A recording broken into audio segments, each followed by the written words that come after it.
Welcome to Let Me Fix This. Enjoy the video. Turn off the 230V supply at the consumer unit and lock the breaker. Label the circuit for oven and hob to avoid accidental reactivation. Remove the appliance covers and check manufacturer wiring diagrams for terminal names. Use a rated multimeter to confirm 0 voltage at live, neutral, and earth terminals.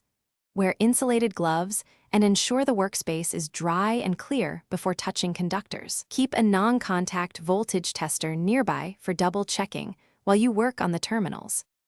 Run a dedicated 2.5 mm cable to the oven if appliance rating is under 3.5 kW. For hobs rated above 3.5 kW, use a dedicated 6 mm cable on a 32A breaker. Strip conductors to the correct length and fold neutrals neatly to avoid stray strands.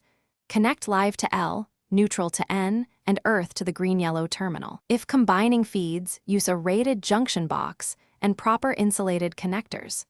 Tighten terminal screws to the manufacturer torque setting and tidy cables to avoid strain. Replace appliance covers and keep wiring accessible for final testing.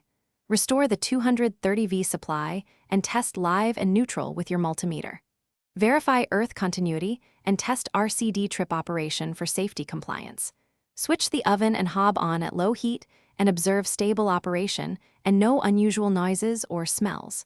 Recheck terminal temperatures after 5 minutes of use to ensure no overheating. Secure all covers, label breakers in the consumer unit, and hand over user instructions and safety notes to the homeowner. Thanks for watching. If you found this helpful, don't forget to like and subscribe.